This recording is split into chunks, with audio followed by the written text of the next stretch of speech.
देखिए, अमन के लिए एक बहुत बड़ी कीमत अदा की है। मेरी पार्टी, मेरे कारकुनों, मेरी क़यादत ने एक बहुत बड़ी कीमत अदा की है और पुख्तनख्वा की आवाम ने एक बहुत बड़ी कीमत अदा की है। लेकिन बदकिस्मती से पिछले 2-3 साल से हालात दिन ब दिन ख़राब होते जा रहे हैं और अब तो ये सूरत हाल है कि हमारे बहुत सारे अज़ला में हुकूमत की अमलदारी नज़र नहीं आ रही, लोग महफूज नहीं हैं।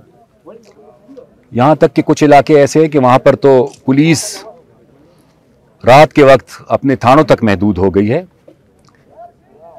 तो ज़ाहिरी बात है कि ये हालात एक दिन में ख़राब नहीं हुए, बल्कि कुछ हालात और वाक़यात ऐसे रूनुमा हुए जिसके नतीजे में ये सूरत हाल हुई है। जिन लोगों ने मुज़ाकरात किए थे और उन मुज़ाकरात के नतीजे में जिस तरीके से लोगों को लाया गया, बसाया गया, और उसके बाद जिन लोगों को बसाया गया उन्होंने आते साथ ही जिस तरीके से हालात को ख़राब करना शुरू किया, तो ज़ाहिरी बात है कि ज़िम्मेदार वही लोग हैं जिन्होंने मुज़ाकरात के नाम पर यहाँ पर दहशतगर्दों को बसाया और एक बार फिर इस सरजमीन पर हमें दहशतगर्दी के वाक़यात नज़र आ रहे हैं। सर, अब कुरम के हालात के हवाले से तो कुछ बताएं कि वहाँ पर सूबाई हुकूमत और वफाकी हुकूमत की क्या जिम्मेदारी बनती है और उसकी परफॉर्मेंस क्या? मेरे ख्याल से शायद कुरम के लोग तो आज ये सोचने पर मजबूर होंगे कि शायद पाकिस्तान में हुकूमत नाम की चीज़ ही नहीं है। ना ही वफाक और बिलखुसूस ना ही सूबाई हुकूमत ने कुरम के हवाले से वो तवज्जो दी है जो तवज्जो उनको देनी चाहिए थी। मेरे ख्याल से शायद वज़ीर आला साहब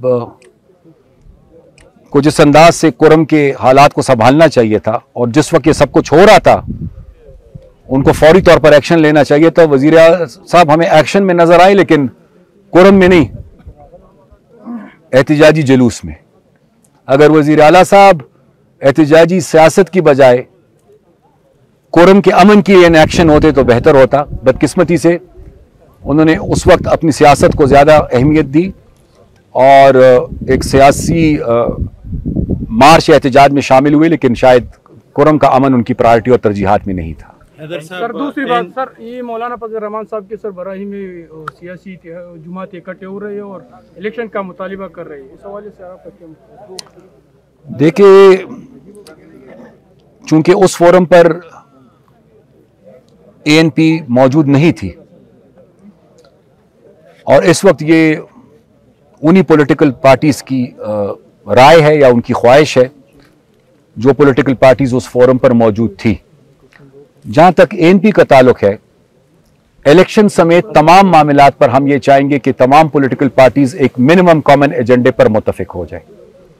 इस वक्त इस मुल्क की जो सूरत हाल है, बिलखुसूस पुख्तनख्वा की जो बिगड़ती हुई सूरत हाल है और बलूचिस्तान के जो हालात है, इस वक्त हमें एक मिनिमम कॉमन एजेंडे पे कंसेंसस की अशद ज़रूरत है और अपनी अपनी सियासी मामलात से अगर हम बाहर निकलेंगे और एक मिनिमम एजेंडे पे मुत्तफिक होंगे तो वो बेहतर होगा। जहां तक इलेक्शंस का ताल्लुक है, इन इलेक्शंस को तो ये एक मुनफरिद एजाज हासिल है कि जो जीते हैं वो भी इलेक्शंस करोना रो रहे हैं और जो हारे हैं वो भी एहतजाज कर रहे हैं। ये वाहिद इलेक्शंस है पाकिस्तान में जिसमें जीतने और हारने वाले दोनों मुतमईन नहीं है। तो जाहिर बात है कि इन इलेक्शंस की तो कोई क्रेडिबिलिटी ही नहीं है।